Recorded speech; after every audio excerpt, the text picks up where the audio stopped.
Day 3 of Genocide Awareness Week, Thursday, is starting off with a bit of an institution within an institution. You've been doing you've been doing Genocide Awareness Week from the beginning. So this is Dr. Esad Boškailo, who's a Bosnian-American psychiatrist, author, and human rights activist. He was born in the war-torn Bosnia and Herzegovina and experienced firsthand the brutalities of the Bosnian War, during which time he was imprisoned in several concentration camps. After immigrating to the United States, Dr. Boškailo pursued a career in psychiatry, specialized in the treatment of survivors of torture and trauma. And Dr. Boškailo co-authored the book, Wounded, I Am More Awake, Finding Meaning After Terror, with Julia Lieblich in 2012. This book details the experiences as a survivor of torture and his journey towards healing and recovery. In addition to his work as a psychiatrist and author, he's also an active speaker, as we can see here, and educator on topics of trauma, human rights, and social justice, which you'll hear this morning. He's also served as a board member of several organizations, helping survivors of torture and trauma in the United States and Europe. And Dr. Boškailo has received numerous awards and honors for his work as a psychiatrist and human rights activist. And we're very lucky to hear from him. And this is, again, a firsthand survivor account we'll be hearing this morning. So I'll turn it over to Dr. Boškailo. Welcome as always. Thank you. Yeah, good morning. Good morning to everybody. Thank you for coming. It's not easy topics. And then I want to say also hello to people who are watching online. So you hear my story, but I'll show you some mostly like picture and some documents. But this morning, I work in the inpatient psychiatry, very heavy work for very mentally ill people. And this morning, I have two residents of psychiatry, first-year resident, and they're working with me, and they asked me whether I'm going to talk. Am I ready? I told them I have to speak at the ASU. I didn't talk. I said, unfortunately, I don't have to prepare anything. So that's usually my story. I don't have to prepare. So, and I really didn't. I want to talk to you. I want to give more time to discussion. And a few days ago, I was thinking to talk about something that's not done much, but I couldn't. I'll probably do some of next time. It's a torture of the woman, including rape, as a weapon of the war. I was thinking to prepare a presentation because I have a lot of documents, and I just couldn't do it. I'll do next time, because not many people talk about women rape as a weapon of the war, and that happened in Bosnia, happened in many wars. In Rwanda, how they did, like, there was a case of 20,000 soldiers known infected by HIV, and they spread them through the country into rape, and kids are born with HIV, definitely, because that's how transmission of the HIV is going. If mother or person, man, is positive, the child will be positive. So that, and then it's also recently, that's my idea about this tutorial. And recently, I was in Madrid, and so Guernica by Picasso, and he's, by my knowledge, and somebody told me, I don't know if that's correct, if somebody knows more about Picasso, let me know. They say he was first one actually who showed torture of animals. Before that, it was always soldiers, civilians. That was a story. But he is one on Guernica. It's 7 meters. I don't know how many feet is it. It's huge. A picture of civil war in Spain and bombing one of the city. So when I was standing in front of Guernica, I recognized there are like dogs, horses, cows, and many others. So it's artists frequently can see things that we don't. And we are focused on male soldiers, concentration camp prisoners, but there are kids and women. We need to talk more about that. My point before I start talking, I was like always questioning, should I do this? Why am I doing this? Well, none of you, you came here, I know none of you would torture another person. I know that because you came here. But government and people who are torturing people, they're not here. They're not going to listen to me. Am I able to give a message to anybody? I'm more and more in doubt that somebody is going to listen other than you guys and maybe students and professor of university who are in the study of genocide and atrocities. Am I going to change mind of some president or government in Europe or anywhere else in the world, in US even? I don't think so. I don't think so. I told them, as physician, as a physician, you think about a physician, we say doctor, that's how I was trained. Is to help others. That's it. I don't have any other agenda. And especially European doctors, we have this feeling, we are very proud to be a physician. And we don't, that's our identity. That's how I was trained. And now, one day they put me in concentration camp.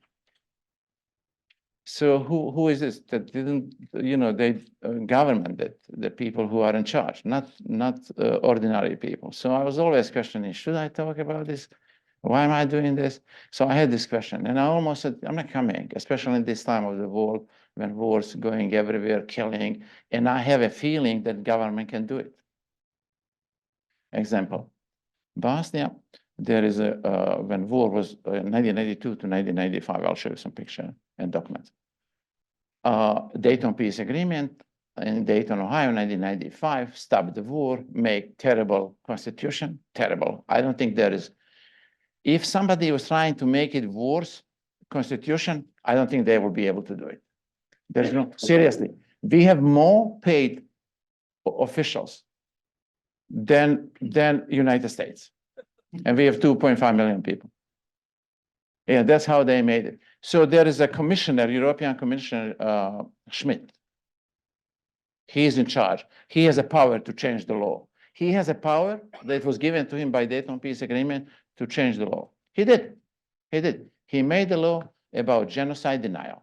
Anybody in Bosnia who denied genocide, because it was genocide was, it's a court, international court in Hague decided it was genocide in Srebrenica. He said, he made the law, criminal law. Anybody who denied is going to be punished by 3 to 5 years in prison. Okay, Srebrenica, city that they killed 8,000, minimum 8, between 8 and 11,000. We found 8,000 something, 400 bodies. This morning, on parliament of part of Bosnia, there are Serbs in charge. His name is Milorad Dodik. You know what he said? You wouldn't believe. He said in front of this guy, he said, if anybody can find one person who was killed in the city of Srebrenica, then I'll admit. He said, nobody was killed in the city. And that German guy, that Schmidt, he's high commissioner. He has a power to put him out of politics. He has a power to jail him. He has a power given by United States and European Union. The only person right now, I have to tell you, only person who is saying right things about situation in Bosnia right now is Michael Murphy. He is US ambassador in Bosnia. European Union, fascistic, hypocrite, nationalistic, and I don't have any other word in English. I wish you can understand my language, what I would say about them. They are sitting there and he's saying this, and they made a law, they have to protect people who are coming back. Imagine that I have patient here, the woman who listen, she lost husband, 2 sons, and 3 brothers, and from that city, and she's my patient. And now he's saying nobody was killed there. So that's what we are dealing. So we are not dealing with ordinary people who would, listen to the government. So that's my major idea about this. And how long this guy is going, and his followers are going to do this genocide denial, I don't know. But that has huge effect on people's mental health. That's because I'm a psychiatrist, I have to tell you, huge effect. People say who lost family members, like 10 family members, and he goes on TV, public TV, Bosnian TV, and say nobody was killed in the city. And I'll tell you about the city of Srebrenica in a second. Okay, so I don't know what I have here. It's basically, for people who don't know, it was former Yugoslavia, 6 republic, similar to United States now, 51 state or 52, whatever. We had 6. And then all independent made Federation Yugoslavia. And people, Serbian majority, they start taking over the business, economy, politics, everything. Another country decided to leave federation. That was first Slovenia, then Croatia, then Bosnia, and then later Montenegro and Macedonia. So Serbia is now alone, left alone. And then, Bosnia was recognized in April 92, and then April 6th of 92, recognized by US, and then became member of UN. April 6th, 92, that day, I was going to work to the hospital, and I was stopped by Serbian paramilitary, and they didn't let me work, and I didn't know what to do, and came back, sent my family somewhere unsafe place, and I went to frontline. I was a physician on frontline, helping everybody. So just one day like this, believe me, just working one day, and April 6th, they stopped me. They say, they told me, you cannot go back to work. I said, I already told you how a physician feeling and being a physician. So I have to work. I have to see my patient. At that time, I was family medicine doctor. They said, no. And they have a cover faces. I said, yes, I will go. I was stubborn that time, and still I am. And one guy, he saw that I will not go back, and he knew me. He uncovered his face and said, doctor, please go back, we'll kill you. And that I saw in his eyes, he is serious, so I left. And that night I was on front line.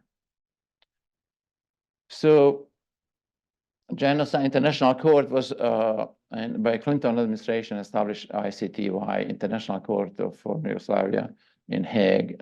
I was there on one trial. To just be there, I was not. So I saw the Radovan Karadzic. He was leader of Bosnian Serbs who got 40 years in prison. I was there on his trial. Interestingly enough, he is a psychiatrist, and he was a poet. So you never know.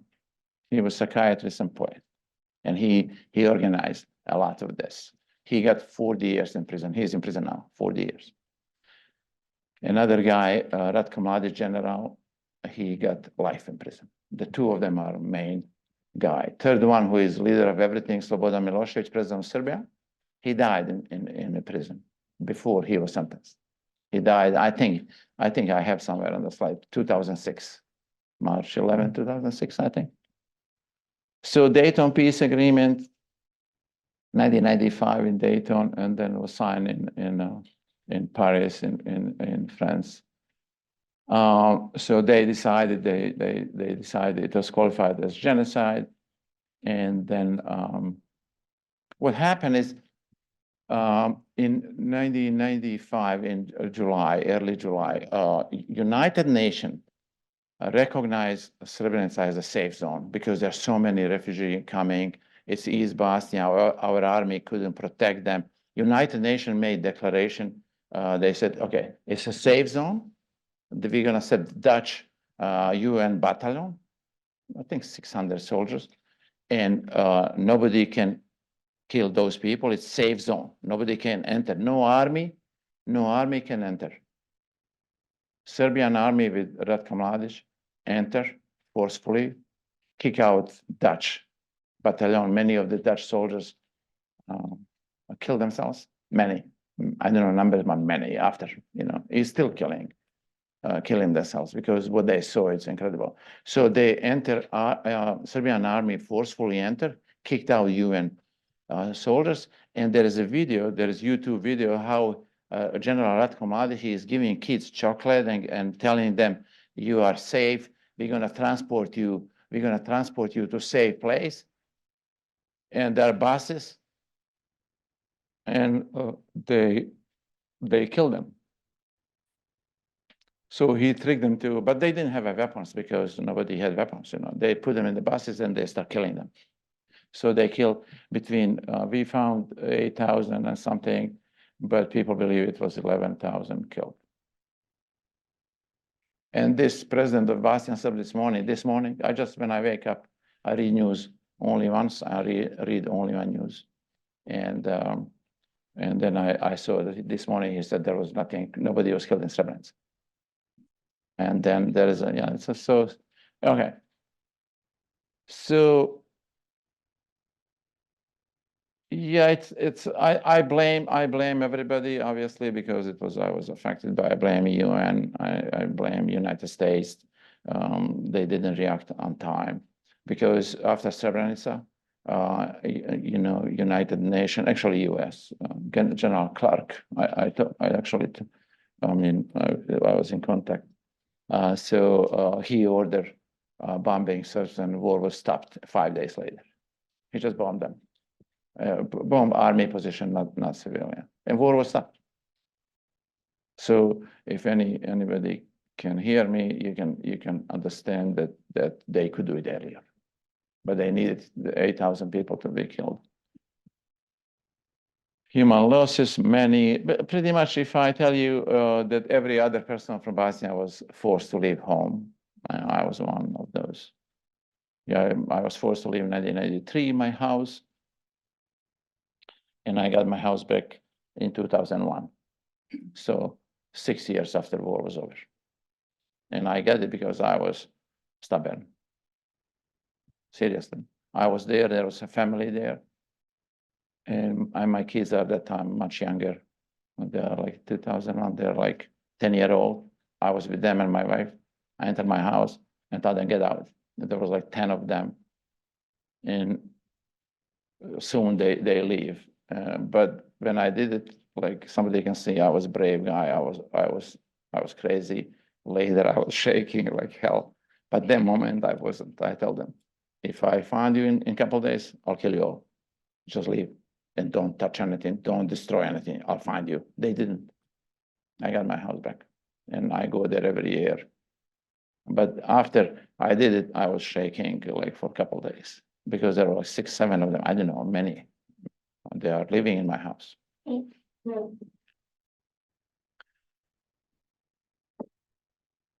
Yeah, people are still living in Bastion. The many are killed, probably 120,000.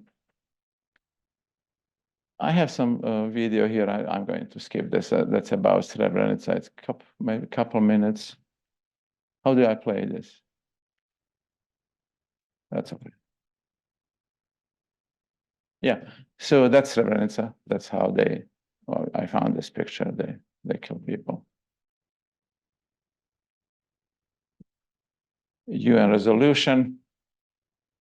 It's on Srebrenica. I already talked to you about these two people. Dodik is president of Serbian portion of Bosnia, and a president of Serbia, just like fascist, who, as a young guy, like that time, he's my age. I think he was probably 30.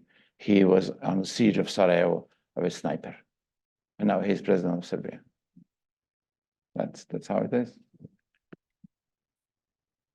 Also, that's what I mentioned, Picasso. It's a building like National Public Library. They on purpose because they're like history there. They destroy National Public Library. Yeah, I think in 93, and yeah, 92 actually, completely destroyed. Like millions of documents, books, history, everything is gone. Some people go into it and save it some. Just ordinary people, not people who are librarian or something. Librarian who tried to save was killed. She was a 25-year-old woman. And this is the yellow that was before the war, and now how it's destroyed, and now it's rebuilt. And now our mayor of Sarajevo is there, and I was there. They have a little museum. I was there this summer, last summer. I was in this building. They have a little museum. Mayor of Sarajevo, young woman, very brave. She is really representing Bosnian person, she's grandmother is Jewish, father is Bosniak Muslim, mother is Serbian, and I think she considers herself mostly like Jewish, also Bosnian, and she's mayor. 28-year-old. a doctor of the law, not just lawyer. She in Europe is different. You have to do master degree and then PhD. She has PhD in the law, 28-year-old. And I was visiting here. We had a long meeting with former mayor of Phoenix, who also, Paul Johnson, who also was mayor when he was 28 in 1993 or something. So he's a friend, and we visited together, and they met. They have similar idea. We're gonna do something about Phoenix, Sarajevo, to do like some, something together. So the city of Mostar, the old bridge, old like over 500 years, survived many wars. Balkan War, World War I, World War II, Nazi survived, but didn't survive Croatian army. The guy who did this order, he was hiding, and he got 24 years in Hague in prison. He was hiding, he didn't do it, but they still got 24, 25 years in prison. And he was a movie director. Yeah, I knew about him before the war. I met him one time on Frontline, actually. I met him, I talked to him. And he was denying, and then 6 months ago, somebody, because people need money, somebody who had a film sold it to us, and that was him ordering, just destroy the bridge. But before that, he got sentenced in the international court. But in the court, when judge said final decision, because he appealed, when judge said you got, I think 24, let's make over 20 years, he got something in his pocket. It was cyanide, and he died immediately in the courtroom. Yeah. I mean, think about suicide is, different reason. I deal with that. I had patient who commit suicide because of depression, anxiety, and something, but he did for different reason. He couldn't handle that. He was so empowered, so he killed himself. That's a different, it's a self-destruction. It's not just like killing himself. And he was hiding he said, I never ordered it, but now they had a film. Yeah, they did it. And this is the bridge, and and that's him. Yeah, I forgot, I have picture. That's him. That's the moment when he died. He died instantly. It's cyanide. Somebody gave it to him. Yeah. I mean, somebody call him war criminals. I call him idiot.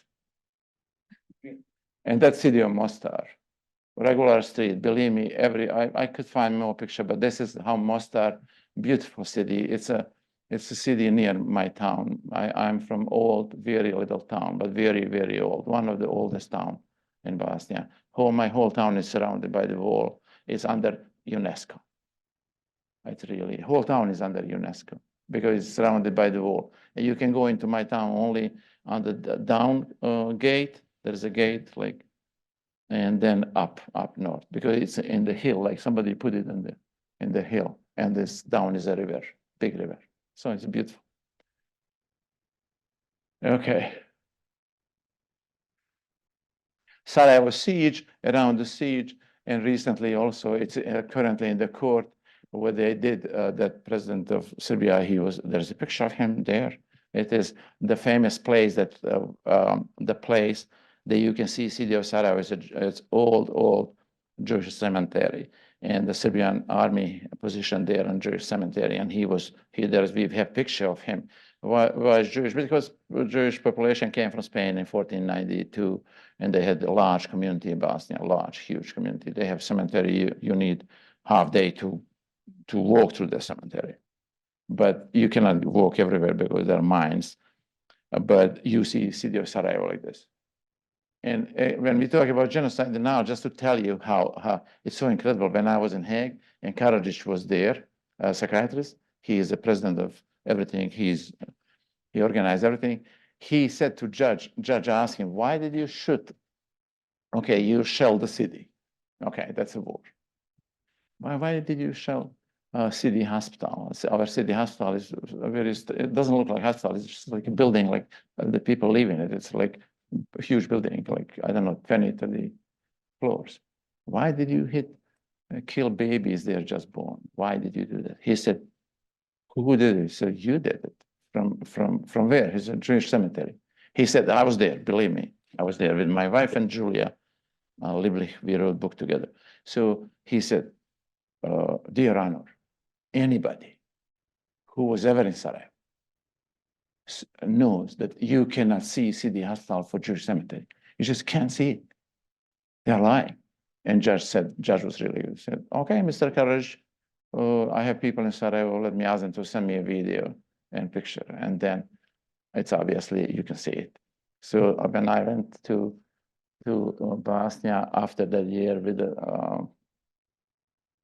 my friend whose parents survived Auschwitz. And when we came to Sarajevo, he said, please, let's go to the Jewish cemetery, not because I'm Jewish to see a cemetery. I want to see that. Can you show me City Hospital? I said, okay, I'll show you. We went to Jewish cemetery and said, where is the hospital? I said, you tell me. This was his first time in the Sarajevo. I said, you tell me. He said, is that building? I said, yes. It's like here, like you can see it. And Courage was trying to lie that you cannot do it. So that's what genocide denial. What they do is incredible. Like normal people wouldn't understand. How can you say that? It's there. Everybody knows it. So they got picturing like next 20 minutes, it was a break, and judge showed him, this is it. And you can lie. So the siege of Sarajevo, that's how many people are killed. Marketplace shooting, also some people believe that after the marketplace, General Clark decided also to bomb a Serbian position because there was a market, there was not shooting, much shooting, it was almost a peace, and then people are buying fruit and vegetables, and then they just purposely, they know the timing was there.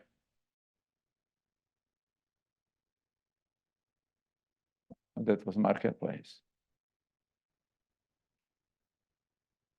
City of Tuzla, war almost over, and they know it was some celebration, and they killed only young people. That was 70 on killed and 200 wounded. That was some gathering. It was some celebration, and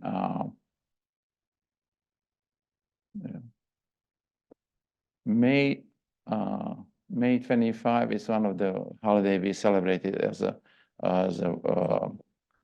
the Nazi lost the war. We celebrated in Bosnia, and that day was a gathering, an anti-fascist gathering for young people, and they shot them and they killed them. And then that's a cemetery, and then this Dodik again, you know, he said no, nobody was killed there. They got the body from other places, and they staged this and something, and that's most painful for family who lost people. Some concentration camp, well, that was not mine. I'll show you my camp. That was, what do you think? How many days or months or years the person who are normal go to this point? What do you think? Anybody? Huh? Less. Yeah, three or four. Yeah. Yeah, 3 or 4. Yeah, I think I lost around, I think 100, maybe close to 100 or maybe more. I didn't have a scale. I scaled myself when I got better. I lost 80 pounds, but I think I lost 100 pounds first 3 months because there is no food. Pretty much, there's no food. Once a day or every other day, there is a little meal, like little rice, like this. No water for 2-3 days.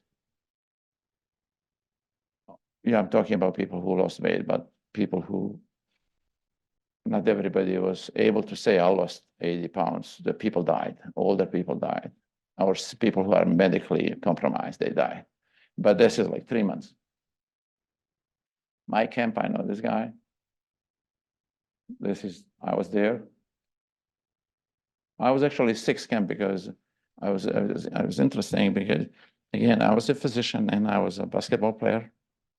Professional in my town. My team played later in First B division in former Yugoslavia, so people know me. So I have a lot of people intervene to get me out. So that's why they moved. They moved in 9 times. But I was in 6th concentration camp. They moved me because people say, no, not him. We need him out. Why him? He didn't do anything. The Croatian people would ask. I was in Croatian concentration camp. People ask about me and they move me, hiding me. So, and I know I was here in this one 3 or 4 months.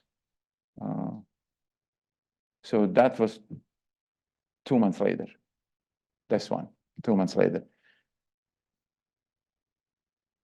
I know all of them. This is not my camp. And this is Serbian camp in northwest Bosnia, also a Serbian camp. This guy killed civilian, and there's a story about this. He shot her when she was dead. He is currently, we know him, he's DJ in Belgrade. He's DJ in Belgrade. DJ, yeah. Yeah, we know about him, but we can do, what can he do? Yeah. And they are killed by him, and they are dead. And some of them describe it. It's so interesting. People, I talked before, I think last year, about Judith Herman, known, famous, I mean, amazing psychiatrist. She wrote a book, Trauma and Recovery. She described everything you need to know about trauma. If you ever had interest, you don't need to read any book other than mine, So, yeah, but Judith Herman, oh my gosh, she said trauma or torture or atrocity, they cannot be buried. They just can't. They don't allow that. That's the nature of the trauma. It is going to go out either through story or symptoms. So it's better to go out through story. That's why I'm talking. Yeah. So this woman, we know her name and who her husband killed, and then he shot her again, and he's DJ in Belgrade. Yeah. A resistance. Sidio Mostar. These two ladies came out, have coffee and drink, regardless of shooting her out. That's resistance. Yeah, resistance is something that I can talk only about it. It's so interesting that it's unexplainable. It's only can be explained if you are there. And if when I tell some people what I did, they say, no way, you are so brave. I say, no, not at all. I wish I didn't do it because I risked my life several times. But I'm happy now that I did it. Yeah, there was a specific story. There was a guy, and there's always, peer pressure, like using drugs and peer pressure over there. So there's a guy, I was first day in one camp that I stayed for 5 months, Ljubuški. We are entering there was 59 of us only. And very small cell, like it was a former prison. One cell was for 1 or 2 people. There was like 12 of us in that room. And I entered there, we know people are killed there. We are scared of this place called Ljubuški. We are scared. And we don't know where we are. Like they are driving in a truck cover, and we open our eyes and we see, oh my God, we're gonna.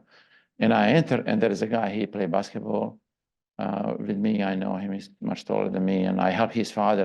Honest to God, I saved his father 3 or 4 times because I was a ER doctor. He had a heart failure. He was dying several times. And the family said, you know what, whatever you need, Dr. Boškailo, we are here. So when he saw me, he was like really happy. And he said, man, I'll give you food. I'll give you anything. Do you know where is your family? I said, yes, I'll help you. Day later, I figured out that later, I didn't know, they pressured him. Why do you don't talk to this guy? Why? He said, he helped my father or something. I said, no, he's our enemy. You should, and they pressured him. So he came out a day later. He want to kill me. And it was like rainy day, and he asked me, and I have 58 witnesses for this. It's not my imagination. I have witnesses. He said, 100 push-ups, and I'm not going to kill you. I said, no. I said, 100 push-ups or I'll kill you. I put a bullet in there. And I said, no. And I told him something very bad. I don't want to repeat. I said, basically, you don't have a gut to do it. If you have, just do it. And he didn't. And later, I was thinking, why should I do this? But that's resistance is like much stronger than your cognition. I couldn't bend over. I couldn't. And when he realized I'm not going to do it, the other people are watching him and teasing him. I can hear them. And he came to my ear. He said, please, I said, please, just do it. Just do one. I said, no. That time, probably I should have done it for him. But I said, no. And then he just ran away, and I'm here. Okay, so that's resistance. Look at this woman.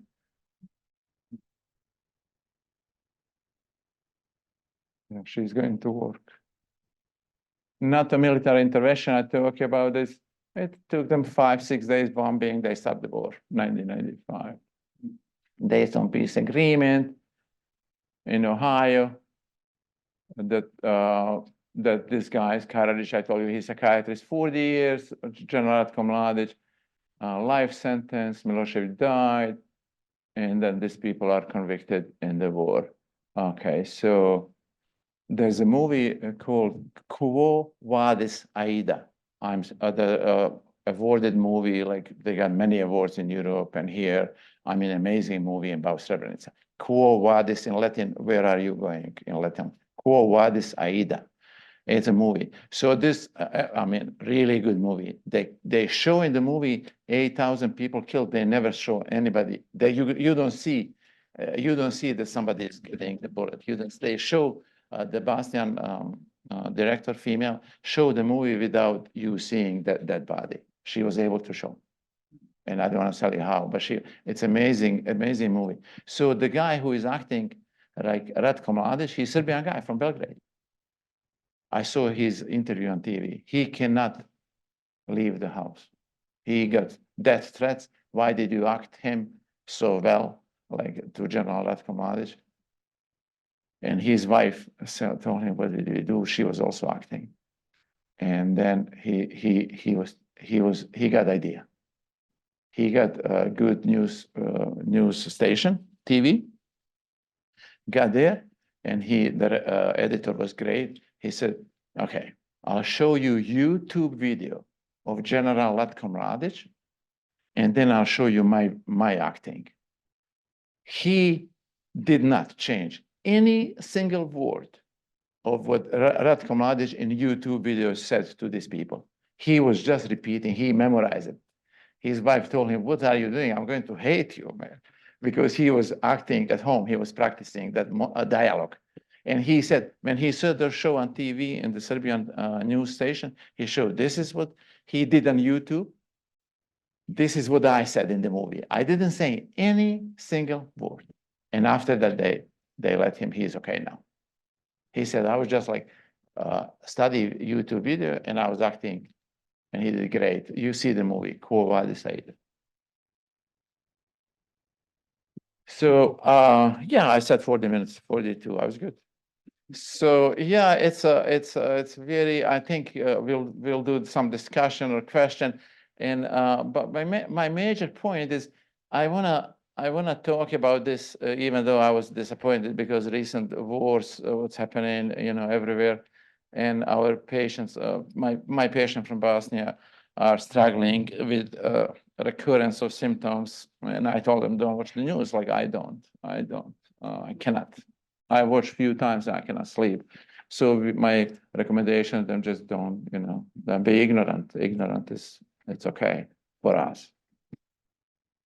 So why am I doing this? I'm doing this if anybody that listen what I'm saying, because I was there, I'm a survivor, that you can see it can happen to anybody. When people, in my hospital, I don't talk about this all the time, but there is a video, hospital used my story to advertise something, and that's my story, like 2 minutes video, and people say, oh my God, that's you. There's no way. The way how I behave, I'm always in good mood, like I'm relaxed, and they say, is it possible that you survive this? I said, honest to God, sometimes I ask myself a question, is it possible? Like, that's how difficult it was. I didn't tell you anything that happened to me. I didn't want to, but I think you can imagine. Viktor Frankl, in his book, Man's Search for Meaning, he's a psychiatrist who survived Holocaust. He said, is there a point to talk about this? For people who are not there with us, they will never understand. For people who survived me, they know, they don't need my story. So I kind of agree with it, with the idea that it's a time that somebody has to say it. Somebody has to say it. If I don't say it, because not many people are, I have to tell you, brave to do it. Because I got things like, why you are still talking about this? I get that frequently, and crime is still there. And I go there every year in Bosnia to my house. And a guy who put me, one of the guard, he has a land, and I see him behind my house. And he went with me to elementary school. Sure, I behaved to him nicely. Like I told, F off, man. He said, can I talk to you? I said, F off? Nothing. Done. But again, I have to sleep there, and people have guns. You have to be, I'm just saying, I'm not brave, but I'm not the other side, how you say, I have some courage to say my story. Not many people are doing this from Bosnia. Believe me, there are like 10 of us that are publicly talking everywhere about this. And when I go back to home, anytime the TV station find me, and I talk like this, they want to hear the story because nobody else want to. They're scared. Yeah, they're scared to talk. That's how mayor of Sarajevo, I don't know her. She's a mayor. I don't know. I'm not a politician. She found me online something. One day she called me. I was taking a prank call or something. She said, I'm mayor of Phoenix. I know her work. She said, I would like to meet you. Okay, so question, discussion. I'm open for anything. I have time. And I'll pass the mic to anyone who has a question for Dr. Boškailo.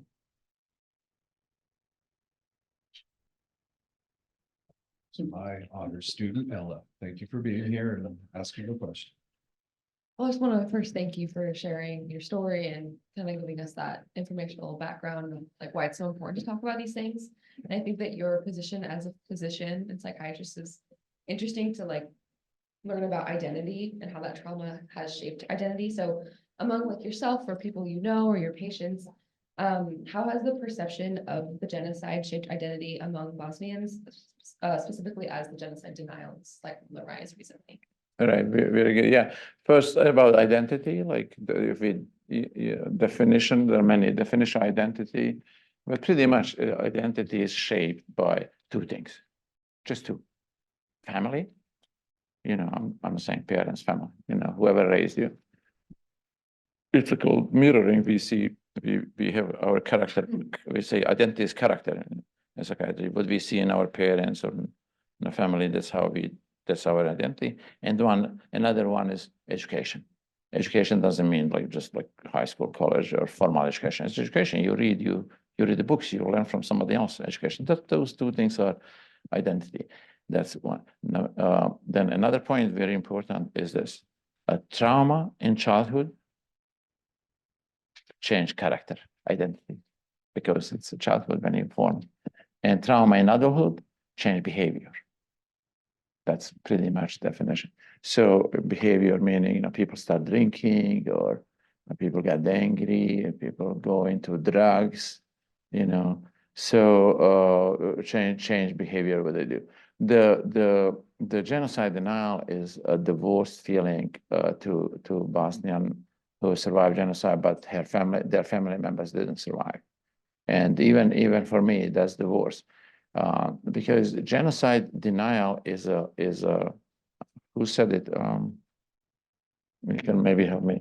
He said, one of the human rights activists, he said, if we don't talk about them, people who are killed, we are killing them again. Who said it? One of this Wiesel, yes, thank you. Elie Wiesel said, we are killing them again. So that's how strong, killing is a strong word, right? So that's how we feel genocide now. And they are doing this, not only they are denying, but they are in power. And they are raising young children. So how, and education, again, education, you make a program in school, you have teachers who are like fascists or something. And then there was a recent story on TV also. The Mostar city is divided by River Neretva, and that bridge was there. And then people, not often they go mix with each other. Sometimes it's more and more, it's better. Now, there was a Croatian kid, like 18-year-old, first time, and the bridge is the bridge is in the middle of the city, and the city is like what 60,000-70,000 people. And then he came, the Croatian guy, kid, 18-year-old, came to the bridge, and he said, they told him, don't cross there on our side, they're gonna kill you. He crossed, He came back and he insisted that to stand in the camera. He said, they are white. They're like me, like us. They told him that we are black, that we are different. Yeah, and that's how it is. And then they are like normal people. They are people like us. They are dressed the same. They told them they don't dress. They are dirty. They told them in school and home. And then one kid threw books, geography book, and he said, I'm not going to go to school. He was, because they said River Neretva runs on the east side of the Mostar. It's running through the Mostar. But they said the other side is not even Mostar. People, power of denial and the story, it's unbelievable how they can lie. So it's very painful, and people get more symptoms. You know what? The story. If Serbia and Croatia are doing right now, they just admit what they did. That's fine. They admit it, and then let people lift the heavy, things they carry, because every person carry this. We say Croatian fascists, Serbian fascists. No, really, they're nice people. But leaders, they have to say, yes, we did. We are sorry. We are going to do it again, and then let's do it together, and that's it. That's what Germany did. German people said we want to be proud German people again. We are proud German people. What we did is not right, and then life was moving on slowly. Some sociologists would say you need 3 generations to rebuild the society, community, 3 generations. But it's not happening with us. They are denying. So it's very painful. Thank you for that. And I'll just put in a plug for Ella's thesis that's going to be defended very soon. And it actually looks at trauma, memory, intergenerational memory. And the 2 case studies are Bosnian genocide and Ukraine. Okay. So I think your presentation, your answer was very helpful for getting ready to finish this thesis we got to put to bed after Genocide Awareness Week here. So our colleague and board member here, Dr. Chris Holman, has a question, and Chris put together actually our first ever student panel on Monday that was spearheaded by Chris and a Bosnian student named Edna, and that was very successful. Okay. Hey, thank you so Hi. much, first of all. No problem. It's really good to meet you and hear your story. I'm wondering, as professors, as academics, thinking about the education piece, but also thinking about working with students. Yeah. Oh, yeah, sorry. Thanks. What do you have any tips for us, like how to best support students in sort of these second generation students whose folks may not want to talk about it? You said you're one of 5 to 10 people who are sort of willing to sort of Right. to provide that sort of testimony. How can we best support our students here and with those different kind of dynamics and just? Okay, so I have sometimes students calling me or asking me. I tell them, what happened happened.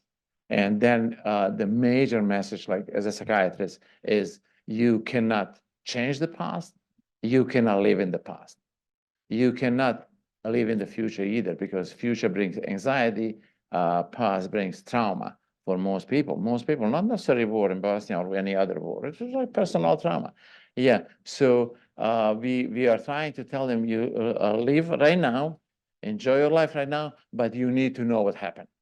And reason, there was one book by our famous writer, Nejad Ibrahimovic, his name.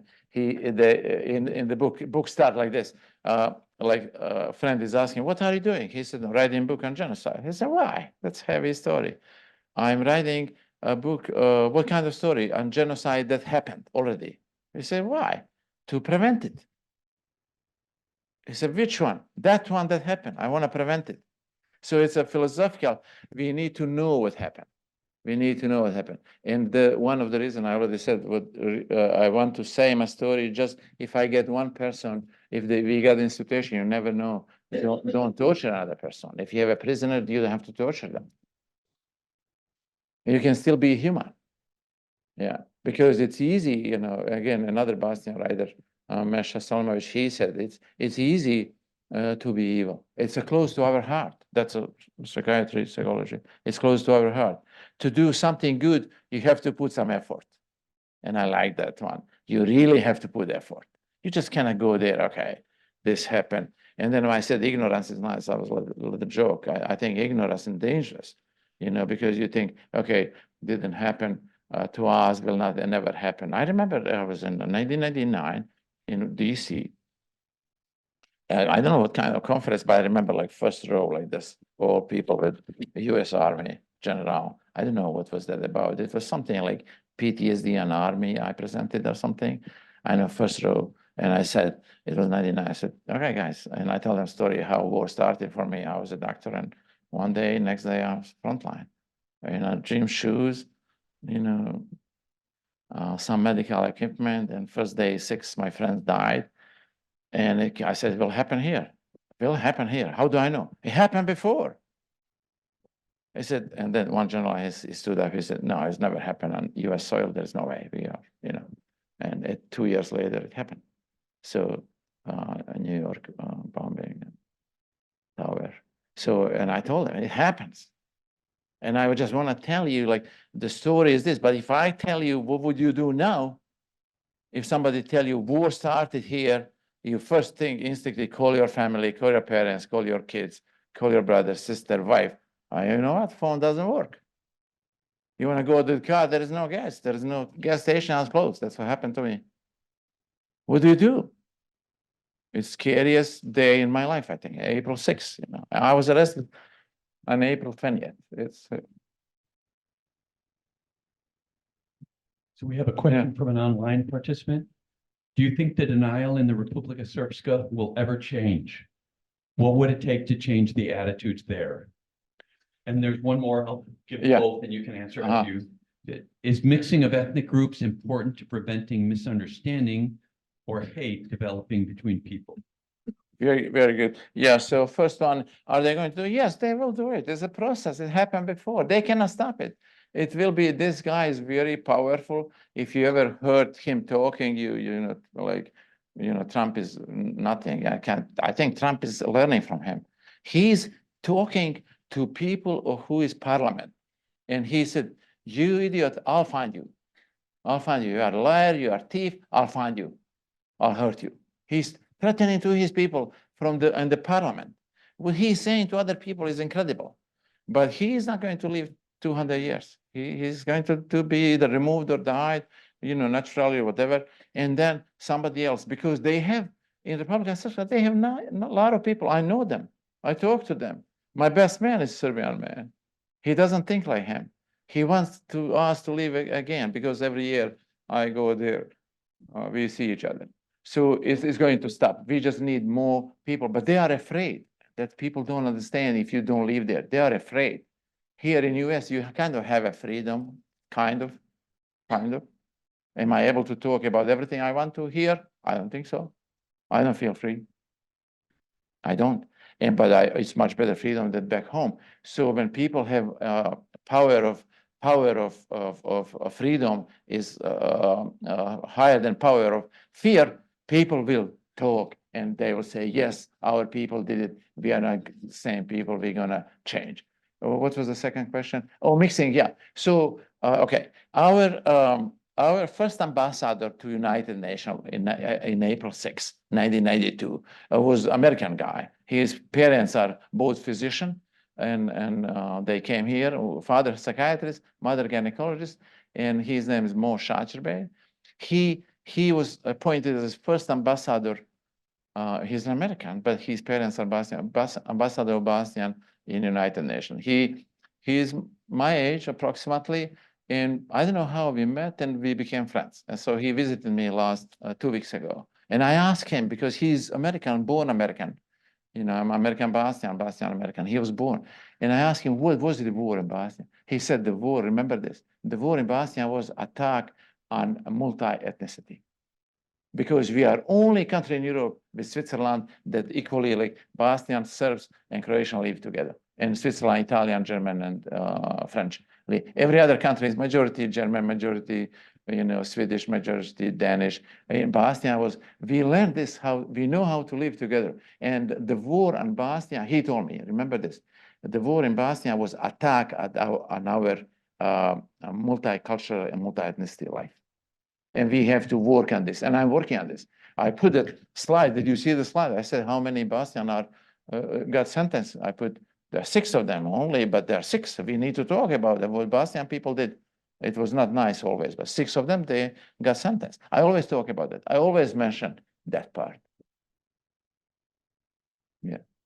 The struggle with that, as you said, like in a post-genocidal society, right? When you living in close proximity to a perpetrator. Yes. Right behind your place. and Yes, What healing or like reconciliation. And like, I guess you need truth before reconciliation. Yes. And that's where the Yes. denial aspect comes the in. truth and also justice. Yes, Yeah, the Clinton did good job with this. He established this justice court. Yeah, he did good. excellent. Oh, we got. I mean, his administration, I don't know. We always love that Henry Terry question. Well, see, I got two, I think. Did you want to go first or you? Oh, okay. I had actually, 3 questions and thank you. I had the privilege of hearing you Yeah. share also in 2022. All right. Your work is amazing and I think your people around you are very fortunate to have you, in their community. So Thank it's really incredible what you've been able to do. And talking about Judy Herman's work and so forth, I think, this is often neglected, the direct killing stops and it's so easy to kind of then think, okay, we've solved the problem, Dayton Accord, okay, we're done.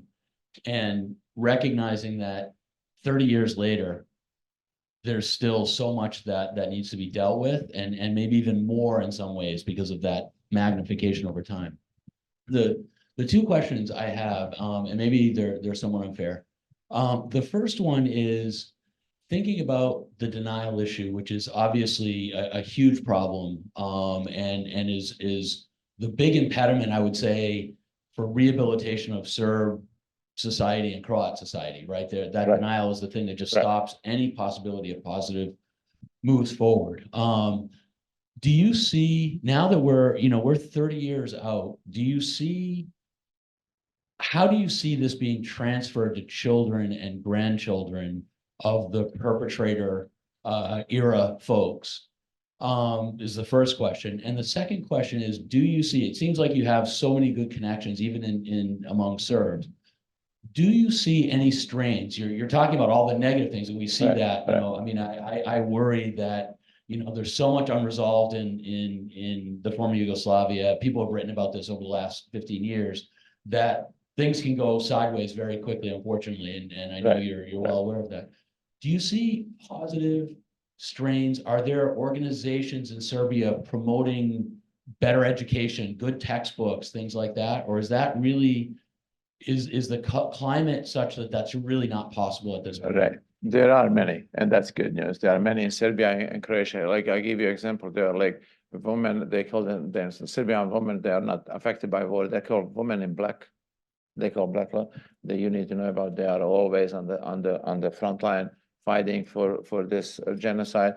And there was like in Croatia yesterday, there was anniversary of Ahmići. There was a village in Bosnia, the Croatian one day, just nobody knows why. They entered the village, they kill everybody, like over 100 people, and they destroy every house. It was anniversary, it was 2 days ago. And there was a young Croatian people in Zagreb. They have like plats. How do you call it? Plats in the city. What's an English word for plats? Plaza, yeah. Their plaza name, Franjo Tuđman, the president of Croatian name of that plaza. And he was also involved in genocide. He was in Hague, yeah. And then, but he died before. And then young Croatian people, student, they put over that just for the day, they put like a banner and they said a plaza of Ahmić. That city, that the village that was, the Croatian army came and killed everybody in this, everybody, every baby, every old woman, everybody who was there, they killed. And then they put younger people. That was brave. The economy is the key, one of the key, economy. Example, if you are there like now 30 years, like guy, like, you want to do something, change, you are against the war, you want to live again together, you cannot say it. Because your job, if you either you have private company, your job will depend on those people. I told you already, there are so many paid politicians. You will not get the job. If you say in my town that I was in concentration camp, I was there. People know that, people saw me. If somebody say publicly, yeah, he was, I saw him there, that person will not have a job. The person who was an engineer running, he was CEO of the company for agricultural company. And he saw me. He was a friend before the war, Croatian guy. He saw me. They ordered me to dig, to do something agricultural, peaches, to dig land around peaches. I didn't want to do it, and they ordered me. I said no. Everybody else did. My group. I said no. I'm not going to do it. I was stubborn. I said, I'm a physician, I'm a doctor. If you are sick, I can examine you here. But that thing, I don't do that. And then when he saw me, he said, what are you doing? He didn't know I was arrested because they are hiding us. He said, I'm concentration camp man, prison. He said, no, you are not. That time, he left the job, CEO. He didn't have a salary, anything. After the war, for 15 years, they didn't give him a job. He's a Croatian guy, lives there. His family is known, nice. Brother is an electrical engineer. I know him also. I know his parents. And everybody know the protest for me. He didn't get the job.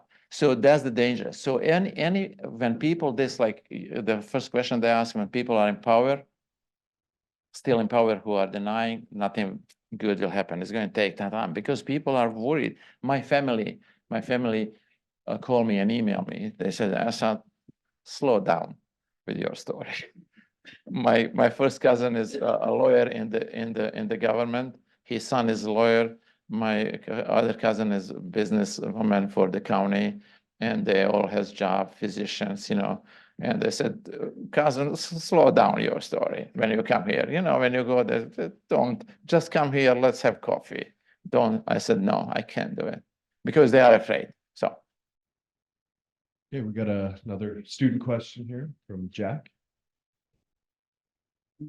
Hello. As a psychiatrist, how would you say someone can be resilient, even like in a concentration camp?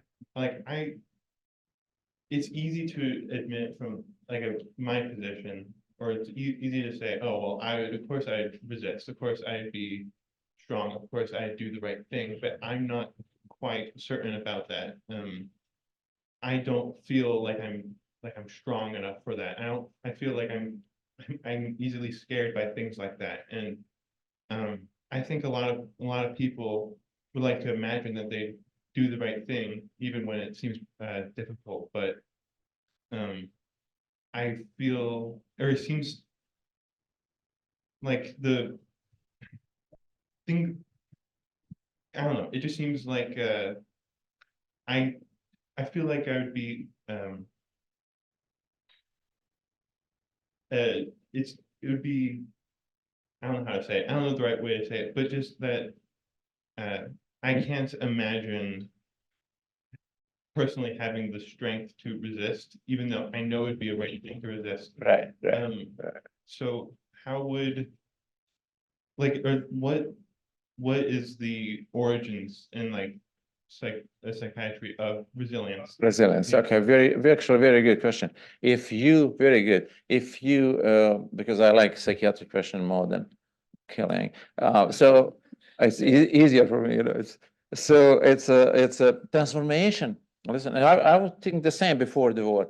Transformation of prisoners and transformation of guards are described in many books. There is one guy, I forgot the name again, a Vietnamese guy who wrote a book about war. He talked about transformation of the guards. But the study, like Stanford study, they put students, in the group. One of them was like, okay, you are prisoner. One group, they are like, you are like guards. And then the test, how they're gonna behave. And first day, nobody do anything. And they said, hey, you have to be a little harsh. And then was a broken bones 3 days later, and they have to stop study. So it was in 70, Stanford study. But also prisoners, transformation, my transformation, your transformation right now to next year. If we have a normal life, you are a student, I'm working, we are not going to have much transformation. I'm going to be a year older. I'm thinking to retire, something. But transformation, those unusual, heavy situation goes much faster. You got different person in a year. First day, I don't think anybody was scarier than me. first day of the war. I was hiding when first bombing of the hospital happened. I was hiding under simple table, and then my friend who was already experienced the war, he was laughing at me. He said, "What are you doing there?" I said, "Do you see where are you?" I said, "What?" I was under the table, and there was like electrical outlets everywhere. He said, "Oh man, you're gonna be killed there. Get out of this place." And then 3-4 days later, I was walking like bullets are flying around me. Believe me, 3-4 days later, he told me, you look, not everybody is killed. So transformation in unusual situation, very heavy situation, happens so quickly. It's a human nature. More psychiatry, like people just like heavy trauma, like life-threatening trauma. Only, I said, only, but can be too much. 20% of people develop PTSD, symptoms of that.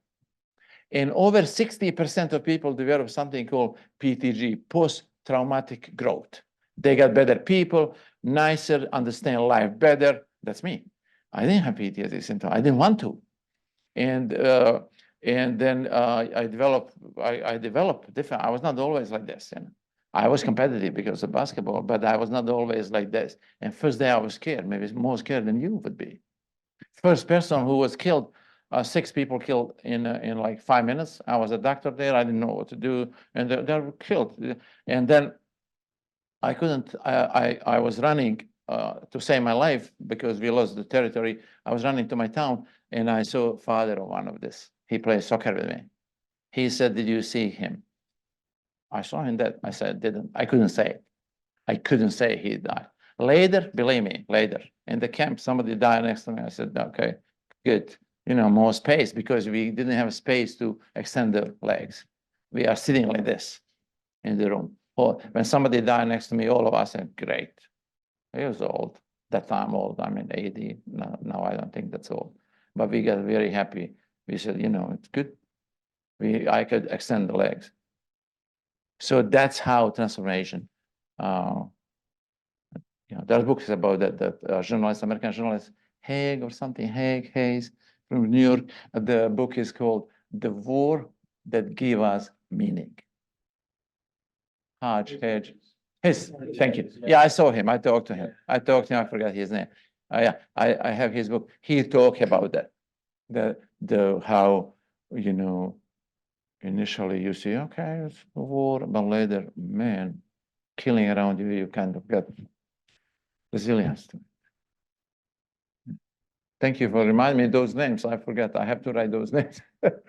I talked to him when he published his book. I was on his book presentation. Thank you for that important question, and also the flip side too. We all like to say what we do from the perpetrator side, right?